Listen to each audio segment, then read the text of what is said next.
Hi అండి. ఇది నా మార్నింగ్ రొటీన్. బట్ ఏమో చూడాలి. నేను అసలు ఈరోజు ఒక విషయాన్ని షేర్ చేద్దామని ఐ మీన్ అనుకుంటున్నాను. అదేంటంటే నేను బీఎడ్ చేయాలనుకుంటున్నానండి. నాకు బీఎడ్ క్వాలిఫికేషన్ లేదు. కానీ ఈ అకాడమిక్ ఇయర్ స్టార్ట్ చేద్దాం అనుకుంటున్నాను. బట్ ఏ కోర్స్ తీసుకోవాలి, ఏం చేయాలి, అసలు ఎలా ఉంటుంది, ఏంటి అలాంటి ఒక 1% ఐడియా కూడా లేదు. బికాస్ నేను డిగ్రీ కూడా కాదు, బీటెక్ అండి. సో తెలుసుకోవాలి, ఏం చేయాలి, ఎట్లా చేయాలి అని గురించి మీకు ఎవరికైనా తెలిస్తే కొంచెం నాకు కమెంట్ చేయండి.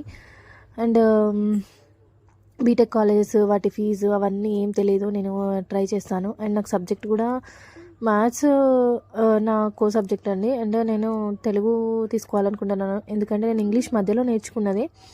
కానీ తెలుగు అయితే మంచిగా, అంటే నా ఫౌండేషన్ నుంచి, నేను చిన్నప్పటి నుంచి నేర్చుకున్నది తెలుగు. అండ్ నేను తప్పు లేకుండా రాయగలను అని నమ్మకం నాకుంది.